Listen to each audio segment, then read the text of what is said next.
Hi, I'm Josh, a former registered stockbroker and financial advisor teaching you about money for free, and one of the biggest finance YouTubers out there, Humphrey Yang, just posted a video with some very important and completely incorrect information to his over 1.8 million subscribers. So in this video, I'm going to show you that clip, explain what's wrong with it, and talk about what we can learn not just from clarifying Humphrey's mistakes, but from the fact that he made those mistakes in the first place, because it's going to touch on some of the most common and potentially dangerous misconceptions in all of investing and personal finance. Roll the clip. To understand how an index fund works, I will first define what a mutual fund is. So a mutual fund is when investors pool their money together and they pay a professional manager to actively pick stocks that the manager thinks will perform well. The manager will then charge a fee for this service, and sometimes that can kind of eat into your returns. So an index fund is a type of mutual fund, it just doesn't have an active manager. Instead, it automatically tracks a stock index like the S&P 500, which are the top 500 US companies, or the FTSE 100, for example, that's the top 100 UK companies. You also have things like the NASDAQ and the Dow Jones. Now, since there is no manager actively picking stocks, the fees will be much, much lower. Jeepers, Humphrey. Okay, so let's dive right into the problems, which include not all mutual funds are actively managed. Plenty of mutual funds are index funds. In fact, the very first index fund was a mutual fund. Not all ETFs are passively managed. ETFs are not the same thing as index funds because not all ETFs are index funds. Not all index funds are ETFs either. And of course, not all mutual funds, index funds, or ETFs invest only in stocks. But how could there possibly be so much wrong on this one pretty simple slide? Well, to explain that, let's just explain what the reality actually is as briefly as humanly possible, since the details here really don't matter that much once you understand the big points. And don't worry, it's actually in many ways less complicated than this. First off, a fund is just any pool of money that was pooled together for some purpose. It could be an emergency fund, it could be an endowment fund, a trust fund, whatever. It could be literally anything. But in this case, we're talking about investment funds pooled together for the purpose of investing it. The money in those funds can be invested not just in stocks, but in absolutely anything: real estate, bonds, treasuries, raw materials like gold or oil. You could be buying entire businesses like Daddy Buffett. You could even have funds that just have other funds in them, like most target dated funds. It's all just pools of money. In that context, mutual funds and exchange traded funds, or ETFs, are just two different, please don't vomit when I say these two words, two different regulatory frameworks for investment funds offered by big financial institutions. Now, mutual funds and ETFs are almost exactly the same in every way, except that the exchange traded funds can, as the name implies, be traded on exchanges, just like regular stocks. The key word actually is the very last and probably most correct word on this entire slide of Humphrey's: intraday, meaning you can trade them back and forth throughout the day as many times as you want. Again, just like regular stocks. Mutual funds, though, if you buy or sell one, that trade is only going to happen at the end of the trading day, after the stock market closes, not intraday, but after the day. There are a couple of other little differences too, like their tax treatment, where ETFs are generally either better or the same as mutual funds, but those rules vary by country, and there might also be some investment minimums for mutual funds, which again vary by fund and can be a little bit pesky. So for those reasons, ETFs are usually objectively better than their mutual fund counterparts. But importantly, we said usually, and we will get into that. That is basically all you ever need to know about the differences between mutual funds and ETFs. But notice I didn't say anything whatsoever about passive versus active investing, or one of them being index funds while the other one isn't. Because all of that other stuff on Humphrey's slide here, it's totally incorrect. And actually, it reflects some extremely common misconceptions that most people have about mutual funds, ETFs, and index funds. So here's the rest of the reality. Plenty of mutual funds are passively managed, and plenty of exchange-traded funds are actively managed. In fact, actively traded ETFs are on the rise recently in popularity for some stupid reason. And of course, I say stupid because an abundance of data has conclusively shown us that active managers underperform index funds. But we won't dwell on that point since it's not really the topic of this particular video. As always, though, when investing in the stock market, highly diverse, low-cost index funds are generally just the right answer. And while we're talking about index funds, exchange traded funds are not the same as index funds, as Humphrey says here. Again, ETFs are just a type of fund that, like mutual funds, can be either actively or passively managed, and mutual funds can be index funds too. An index fund is just any fund, whether it's a mutual fund or an ETF, that tracks an index. If it's a fund and it tracks an index, then it's an index fund. Again, the first index fund ever was a mutual fund, not an ETF. That's the one by Jack Bogle and Vanguard, of course, and if you're curious, it was VFINX, which you can't actually buy anymore. A fun little rule of thumb too, if a fund has an X at the end, it's usually a mutual fund. Not always, but usually. But what's the point of me correcting Humphrey here? Well, a few things. First, this whole mutual funds are actively managed with higher fees and ETFs are passively managed with lower fees thing. This is an extremely common misconception that is clearly still being spread all over the place today, including by some of the biggest finfluencers on the entire planet right now. And it's worth knowing that this isn't true because that misconception could actually affect your investment choices. For one thing, some mutual funds are actually cheaper than exchange traded funds. As a great example, the biggest index fund in the entire world by assets under management, which we've talked about before on this channel, is currently Vanguard's VOO. It tracks the S&P 500 and it has an expense ratio of 0.03% per year, which is very low. But this mutual fund by Fidelity, FXAIX, does the exact same thing. It tracks the S&P 500, but it has an expense ratio of 0.015%,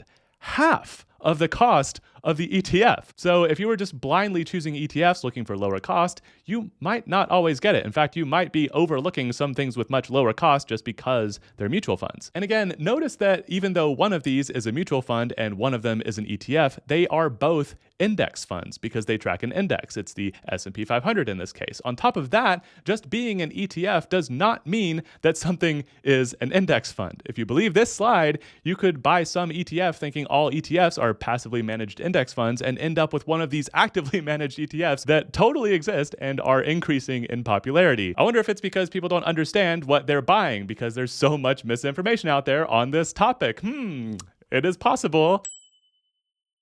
Finally, I think it's very important to consider what it means that someone like Humphrey Yang could get this stuff so incredibly factually wrong, and that he could be out there reinforcing common misconceptions instead of busting them. But what do I mean as someone like Humphrey? Well, two things. First, he's an absolutely huge finfluencer, probably one of the top 10 in the world. And two, just like me, he's a former registered stockbroker and financial advisor, meaning he used to give real people advice on what to do with their money. And now he affects what millions of people do with their money. And yet he's wrong about this. Like, this is just like a huge misconception that like you could Google it and you could get the right answer, but he's just misinforming people about it. So if you ask me, there's a cautionary tale here on two different fronts. First of all, even giant experts online who should know what they're talking about can be super wrong about stuff. So you do have to put in the work to find the good ones. At the end of this video, by the way, I'm going to give you 3 finance channels that I think are excellent to try to save you some of that work. And second, maybe even more importantly, this just goes to show you that even licensed financial professionals often have no idea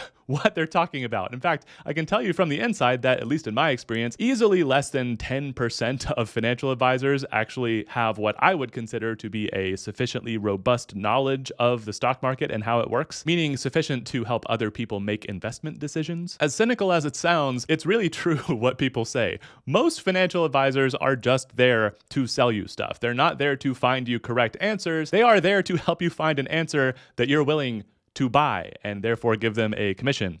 Mostly they're salespeople. The point being, again, you have to put in the work to find the good ones, unfortunately. Same with any other professionals, accountants, contractors, even doctors. Not all experts are equally expert. Now, I want to be clear here. I do not think that Humphrey is misinforming people on purpose with this video, nor do I want to imply that. He seems like a nice guy with good intentions, and maybe more importantly, he has nothing to gain and everything to lose from publishing these types of mistakes, because it shows a fundamental misunderstanding on his part of some of the most basic concepts in investing, things he really should know, but things this video shows he clearly does not.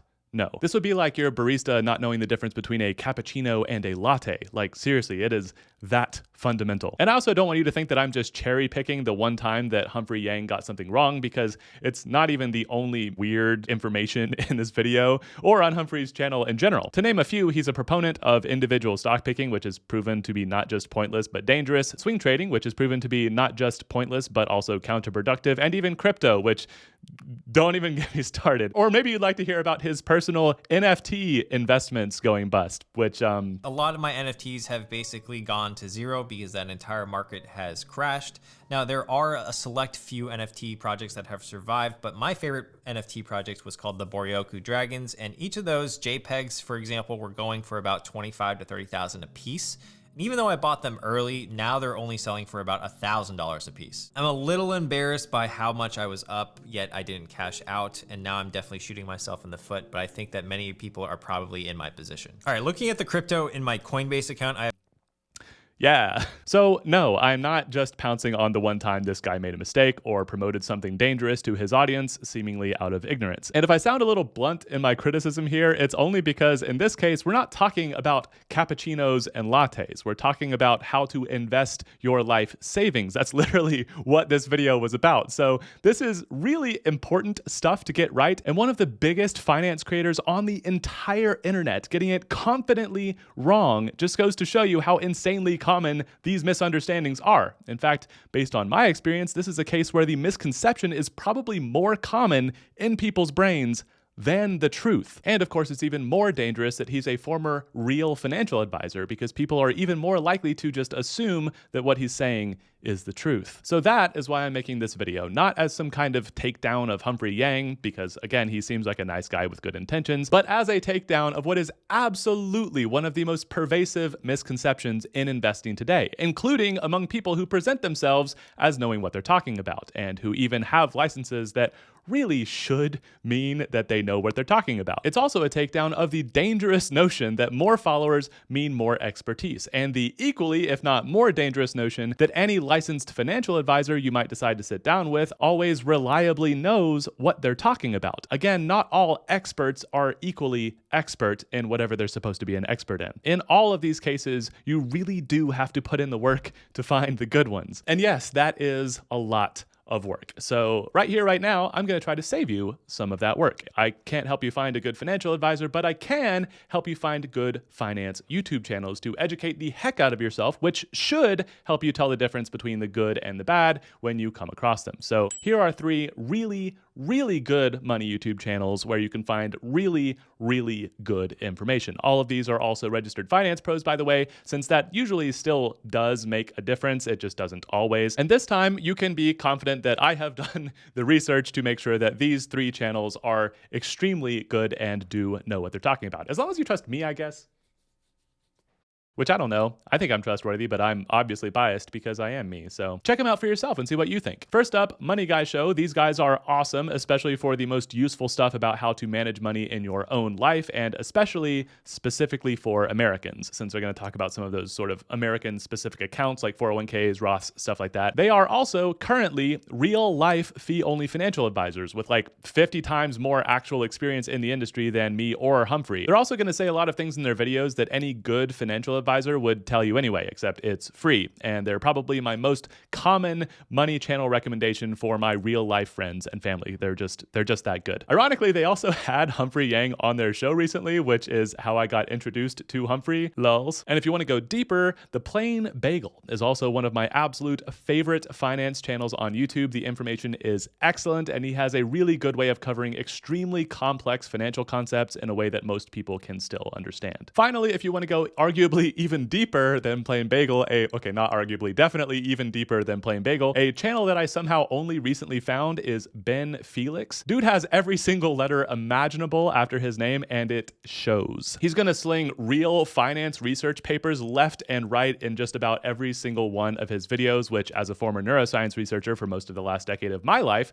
is clearly right up my alley. I love it so much. I am addicted. It is so good. I'm gonna put all three of these channels right at the top top of the description if you want to check them out. I do highly recommend and endorse all 3 of them. And that's it for this video, folks. I hope you got something useful out of it. If you did, you can actually help combat some misinformation and help make my YouTube dream a reality totally for free by subscribing, clicking the like booty, throwing a comment down yonder, and maybe sharing this with someone who, I don't know, likes Humphrey Yang, I guess, if you want to be confrontational. Or you can just send this to a human who you think would also find it useful. All your button boinks really do make a difference, especially that schmexy subscribe button. So thank you so much, and I will see you in the comments as well as in the next one, friend. Bye. Do you like this, by the way? Do you like my new setup?